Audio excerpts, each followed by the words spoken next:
which is a strange position to take up considering they're single shacks.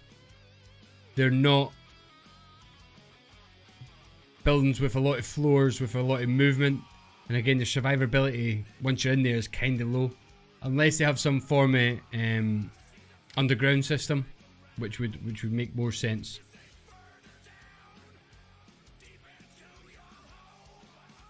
But they seem to be pinned down. And again, I'm assuming there must be people in these buildings as well, because a lot of the fire is being directed onto there as well. And there's some more movement inside those buildings too. And you can see as they're pushing up, they're putting a bit more pressure on them. And that's where a lot of decisions will start to go one way. But again, that looks like Russian troops inside there. So they've obviously moved in at some point. It's hard to tell exactly where the Ukrainian troops are now. But we'll soon see wherever this grenade goes.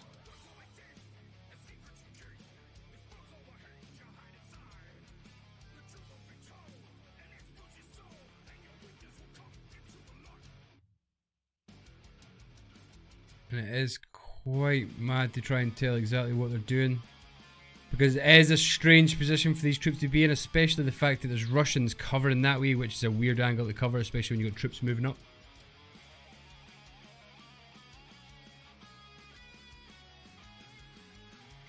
And it's really hard to tell where these are. The Ukrainian troops, that is.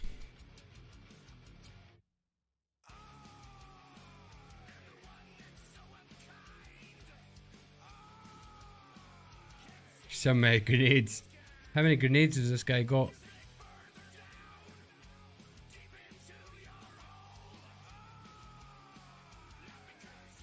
So I can definitely only assume there's some form of underground system where there's stairs that lead downwards, and there is a number of ways for them to move, because it has to be, because these buildings are so small. There's no way there's people that are hiding inside these. There we go.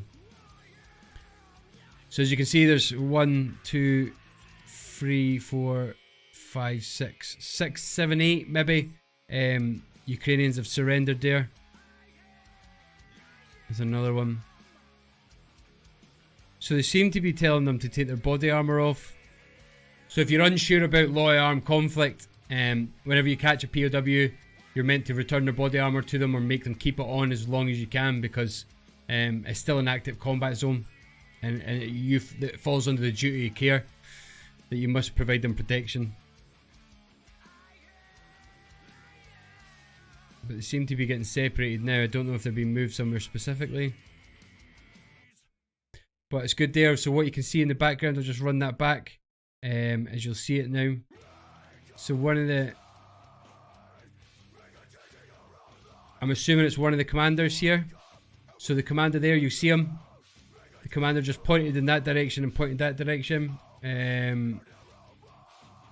He's basically telling that guy there what arcs to cover, which is really good. That's really good drills, and it shows you that it is professional soldiers, not like some of the conscripts you've seen before.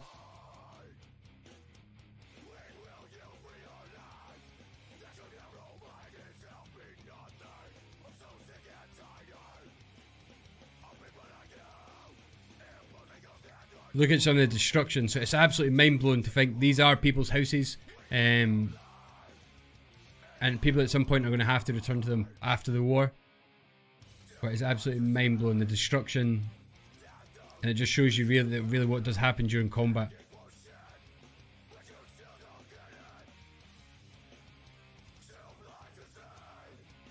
But it's absolutely mind-blowing.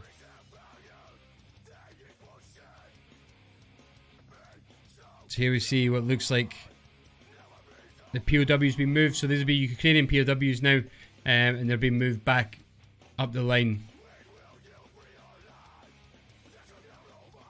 But it's absolutely insane. But the idea of the angle we're getting, we've just watched a complete attack onto a building, including then the surrender, and it still blows my mind what's happening and what you can see compared to what you used to be able to see. And as you see, there you go, that's the POWs moving up now. Absolutely mind-blowing, guys. Absolutely mind blowing. Let me know what you think about that. Do you see any difference in the type of the fighting that the Wagner guys did compared to any of the other stuff you've seen with Russians in it? But if you enjoyed that reaction, guys, make sure you hit that subscribe button. New video coming out every day. You can also find the Discord down in the description. But thank you for very much for stopping by, guys. I really appreciate it. See you later on. Cheers.